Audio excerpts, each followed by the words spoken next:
No, that sound was not lifted from another video, and yes, we are back with another exciting review. Ladies and gentlemen, I have a perfect example that dynamite does indeed come in small packages. The model you see on screen is a 2018 Abarth 595 1.4T manual, and in this video we'll be reviewing its design, its interior and practicality, how it drives, and its price. Without wasting any time, let's jump right into it. In terms of design, the Abarth 595 is a bit of a sleeper. To the untrained eye, it may look like a Fiat 500 Sport, but upon closer inspection, you can see that it's something a little bit more special than that. Examples of this include an aggressively styled front bumper with large intakes, 17-inch alloy wheels, and a diffuser with exhaust pipes on each side of it. I'd also want to mention the Abarth badges, but from afar these look like Ferrari shields stuck onto the car the same way that people would do on Uno turbos. I will admit that these wheels weren't my favorite at first, but over time they started to grow on me. Overall, I think that the Abarth 595 has aged gracefully, and it's mind-boggling to think that the silhouette of this car has been in existence for about 17 years now. But what are your thoughts on the design of this car? Would you opt for the sharper look of the Abarth 595, or would you rather stick to the more vanilla Fiat 500?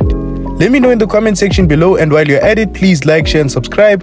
Do all of those YouTube things, I really do appreciate it. Moving to the front seat, and everyone who saw this interior during the 4 days that I had it fell in love with it. Over and above a standard Fiat 500, there are some special touches worthy of mention, such as metallic pedals, a boost gauge, and a metallic ring at the 12 o'clock position of the steering wheel. In the center of the dashboard is a Uconnect infotainment system, allowing you to interact with your mobile devices using either USB, Bluetooth, or an aux cable. The system is okay at best, but I was disappointed that there was no Apple CarPlay in here. Just below your infotainment system are your controls for ventilation. While they are pretty straightforward, it took me a while to actually figure out that the AC button is hidden in the fan speed switch. In terms of practicality, you have 2 cup holders and a small space to put your phone. You also have a decently sized glove box and probably the longest door bins I've ever seen in a small vehicle.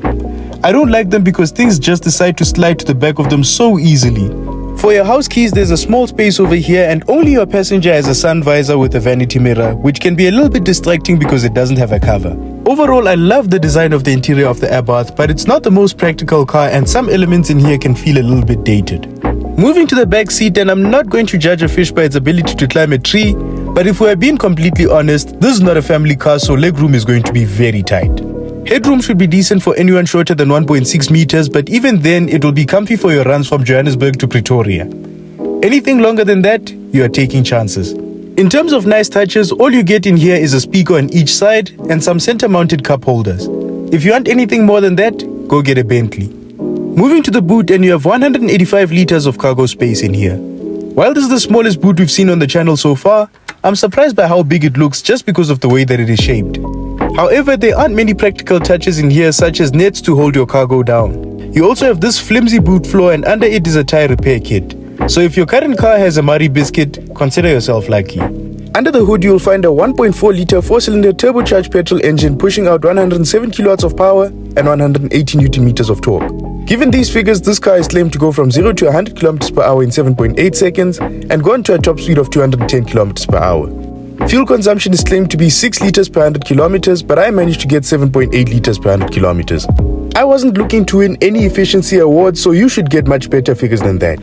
Out on the open road, the best way that I can describe this vehicle is to say that it's an adrenaline rush that everyone should experience at least once in their lives.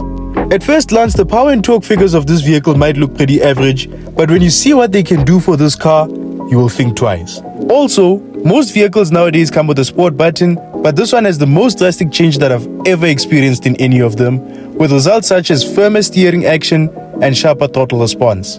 In terms of road noise, there's a lot of that. And the downside of having an out-and-out sports car at this price point is that almost everything is left to your devices.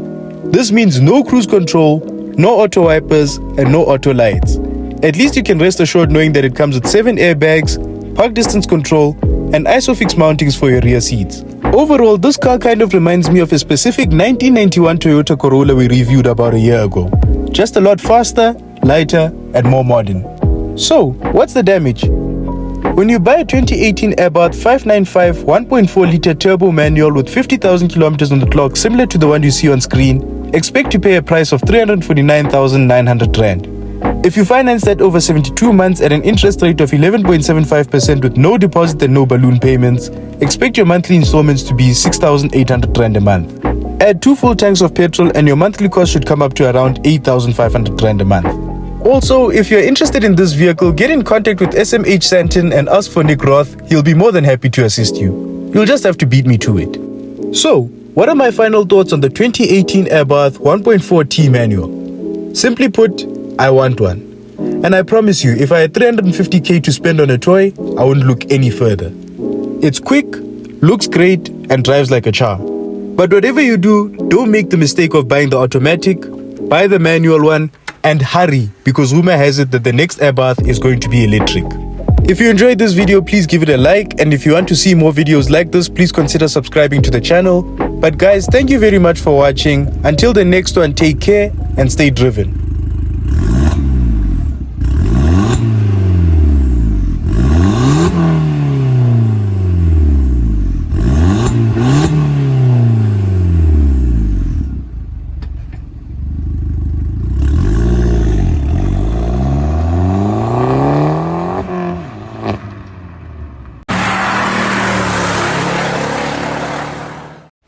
I have this tendency of reviewing cars with very weird names. Imagine telling your best friend that you bought Abarth. Icon.